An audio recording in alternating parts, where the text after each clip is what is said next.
Kiukweli nachoka sana mwenzenu. Sasa hivi vigezo, ndugu zangu, hivi vigezo vipya vya kulipwa na YouTube tutatoboa kweli hapo? Kwa sababu kwa sasa hivi vigezo vilivyokuja, vigezo vipya ili tuweze kulipwa, itakuhitaji upate subscribers 1000 kwenye chaneli yako, lakini pia upate masaa 8000 ya watazamaji ndani ya miezi 12 au ndani ya mwaka mmoja. Ukishindwa hivyo, itakubidi upate subscribers 1000 na views milioni 20 za shorts. Nikisema shorts, zile video fupi fupi ambazo zinakuwa chini ya dakika 3. Sasa swali langu, je, tutatoboa kwa staili kama hiyo Tanzania? Watanzania wengi tunawekeza nguvu zetu kwenye platform ya YouTube ili tupatie hela, lakini je, kweli tutatoboa? Ukizingatia RPM ipo chini. Mimi sijui, lakini zaidi ambacho naweza kukutia moyo ni kwamba tutatoboa. Ndio maana niko hapa, tunapeana elimu, tunapeana mbinu, tunapeana tips ili uweze mwisho wa siku wote tuweze kufanikiwa.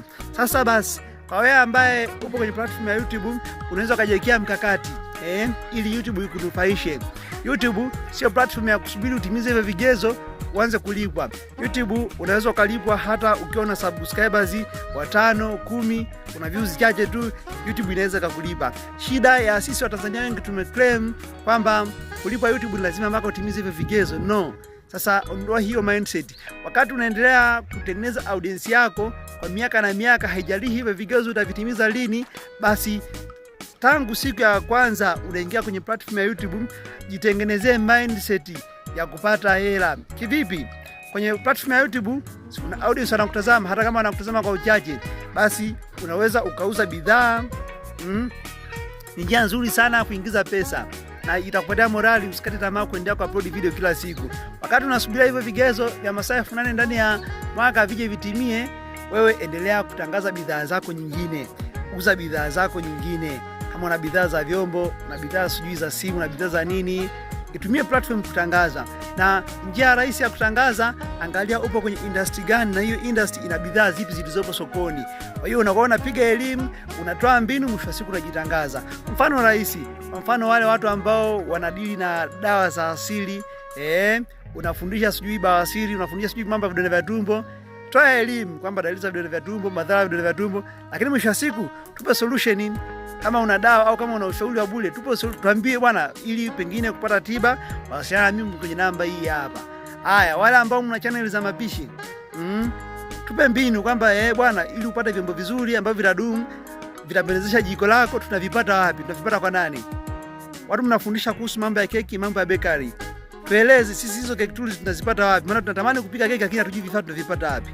Kwa hiyo tuitumie platform kwa lengo la kibiashara. Kuna wale wa mambo ya fashion, mambo ya mishono, jitangaze kwamba unashona nguo kwa bei gani, kama kuna nguo tayari ushazishona unaziuza kwa bei gani, vifaa unavyotumia kuvishona vinapatikana wapi? Kwa sababu wengine tunatamani tujue kushona lakini hatujui jirani tutapata wapi kwa bei ndogo, vifaa vingine tutapata wapi kwa bei ndogo.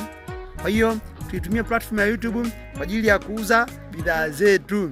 Na ukishakuwa na mindset hiyo, hata hivyo vigezo vipya vya YouTube vya subscribers 1000 na masaa 8 haviwezi vikakuumiza low, haviwezi vikakurusha low. Kwa sababu gani? Bado utakuwa na hakika wa kupata wateja ambao wanasukuma, wananunua zile bidhaa zako. Lakini mbinu ya pili, ukiachilia kuuza bidhaa, unaweza ukauza kozi au unaweza ukauza ujuzi.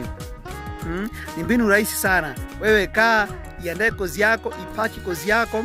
Kama kozi yako utaamua uitengeneze katika mfumo wa video, ni sawa. Kama utaamua pengine utengeneze kitabu, ni sawa.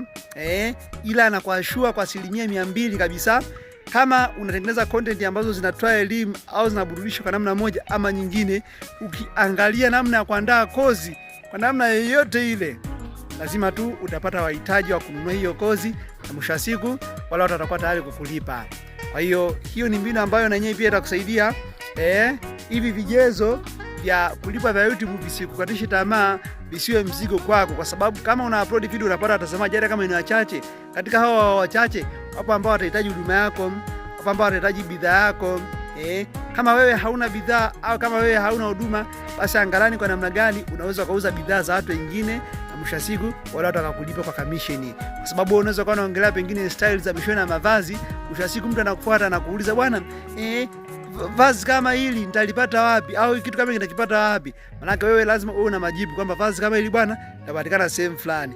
Sehemu fulani shilingi ngapi? Unajua kabisa sehemu fulani wanauza hilo vazi shilingi 80. Wewe mwambie bwana sehemu fulani nauze vazi 100,000. Mteja akihitaji, maana yake tayari utakuwa unajitengenezea nafasi ya kupata commission yako pale ya shilingi 20,000 yote. Unatumia labda umefanya review ya kutumia pengine microphone fulani au earphone fulani au kifaa fulani cha umeme. Si lazima wewe una duka la vyombo umejeza maoven, no. Wewe unajua kabisa kama wewe unaongelea kuhusu oven, maana yake una utaalamu nayo na unajua hayo maoven yanapatikana wapi. Kwa hiyo mteja akija, unaangalia namna kuongeza bei ambayo itakupa faida wewe, na mwisho wa siku unamuuzia yule mteja, unapata commission yako. Ukienda kwa staili kama hiyo, mwisho wa siku hautakaa kinyonge YouTube kusubiria vile vigezo vyao waanze kukulipa. Ila utajikuta unatumia akaunti yako kutoa elimu au kuburudisha au kutoa taarifa, lakini mwisho wa siku bado unapata chochote kitu. Hiyo ni mbinu ambayo mimi nimetumia muda mrefu na inanipa manufaa na inanisaidia kila itwapo leo. Ndio maana nina kozi nyingi sana, nina kozi ya sponsored arts nafundisha. Watu wanatafuta wanajifunza. Nina kozi ya mambo ya YouTube pia, YouTube marketing. Watu wanatafuta wanajifunza. Kwa hiyo na wewe YouTube usiingie, haijalishi umeingia pengine wewe ni comedian. Comedian tena unakuwa na influence kubwa. Unachekesha ndio, lakini mwisho wa siku kuna matangazo ya fanya biashara unaweza ka display kwenye channel yako na mwisho wa siku unapata chochote kitu. Kwa wale ambao wanaenda mbali zaidi, kuna system au kuna mfumo unaitwa affiliate marketing. Affiliate marketing ni unachukua link labda pengine ya website fulani, bidhaa fulani zikiuzika au zikinunulika, bado unapata commission. Kwa hiyo hivi vigezo vipi walivyo vya update YouTube visikufanye ukae kinyonge ukaanza kusema jamani sasa masaa fulani nitafikisha lini? Hapana. Sababu lengo la kufikisha masaa fulani na sababu 1,000 ni kuanza kulipwa au kupata chochote kitu. Sasa kama tayari unatumia hii mifumo ambayo nakuelekeza hapa, maana yake stili utaanza kupata chochote kitu pengine hata kabla haujatimiza hivi vigezo vyao ambavyo wanakuwa wanavihitaji. Bwana, mimi sina la ziada kwenye video hii. Unaweza kuwasiliana na mimi kwenye WhatsApp namba hii hapo kwenye screen yako ili uweze kujifunza mbinu mbalimbali zaidi ambazo zitakusaidia kuweza kukuza YouTube channel yako. Wale ambao wanahitaji kufungua YouTube channel ili waanze kuzitumia hizi mbinu, basi wasiliana na mimi pia tupeane mbinu ili watu wote tuweze kufanikiwa kwa pamoja.